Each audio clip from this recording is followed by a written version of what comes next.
Leo hii kijana akichukuliwa akipelekwa kule ama mtu yoyote, the next thing we are hearing ni kwamba amefariki ama amepigwa baadaye ana succumb to death. We are not happy, we are not pleased. Sisi kama wanawake hatutakubali kuzaa watoto waje wafariki katika mikono ya polisi. Tuko hapa kulani na kusema kuwa enough is enough.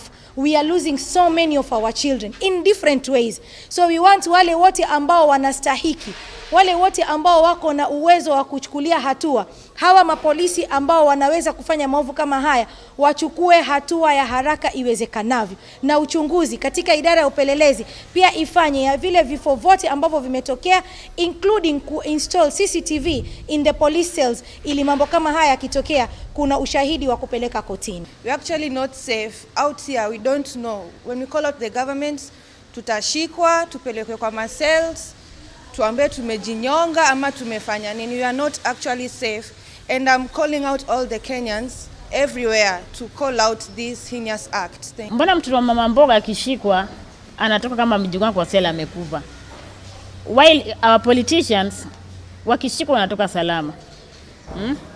And remember, the same taxpayers money that mama mboga anatoa ndio inalipa huyu au waheshimiwa na pia inalipa watoto wa mama mboga. It's not fair. Ustruggle, usomeshe mtoto, alafu mwishowe badala the police won't protect, unaenda kuzika.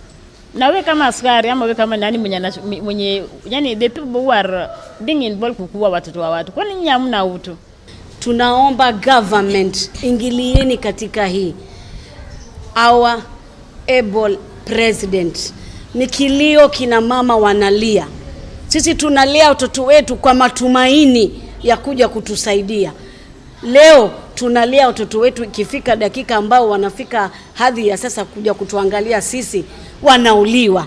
Je, tuko katika hali gani sisi wazazi?